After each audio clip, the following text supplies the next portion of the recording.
आसीद कृत युगस्यान्ते मया पुर्यादयुत्तम।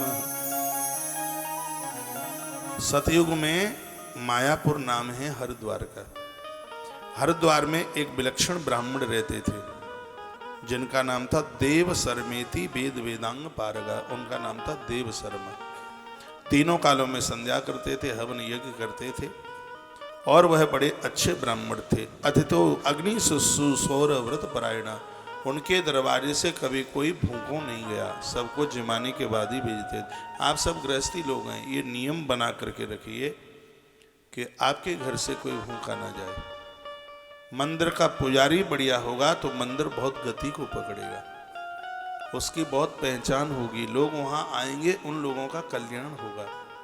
सर्व मूर्ति गढ़ने से कुछ भी नहीं हो जाता। प्राण प्रतिष्ठा ढंग से होवे, फिर उसका पूजा पाठ ठीक से होवे, उन प्रतिमाओं का प्रभाव होता है अपने आप में। मंदिर का पुजारी जितना बढ़िया होगा मंदिर का प्रभाव होगा, घर की स्त्री जितनी बढ़िया होगी तो गृहस्थ का बहुत बड़ा प्रभाव जमेगा। मंदिर में जाने से पुजारी को आलस्य नहीं होना चाहिए और घर के चूल्हे पर जाने से घर की नारी को कभी भी आलस्य नहीं होना चाहिए। दरवाजे पर आया हुआ अतिथि रात को भूखा रह जाता है, उस घर की स्त्री को संपूर्ण धरती के लोगों को भूखा रखने का पाप लगता है। इसलिए है नियम ले लें, घर से कोई भूखा ना जाए, खुश होकर के, प्रसन्न होकर के। आपके भैया भतीजे आते हैं, बड़े मुदित होते हैं, खुश होते हैं, भैया आया है, वो आया उसका बेटा, बुआ बुआ बुआ, बुआ बड़ी खुश।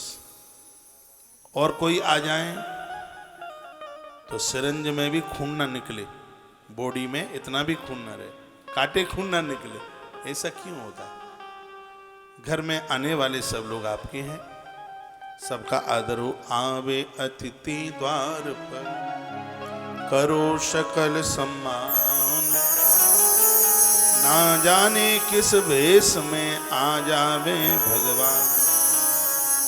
आया अतिथि द्वार पर नहीं किया सम्मान, सर्वधर्म मिट जात है कहे वेद पुराण।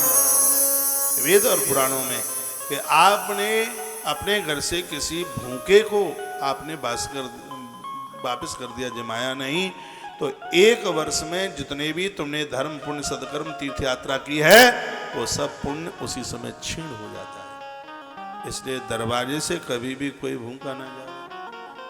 हमने तो आश्रम में नियम बना रखा है, यह आश्रम ईंट और पत्थरों से आश्रम नहीं है। जो भी कोई आता है कि उसको बिना भोजन के मत जाने दो।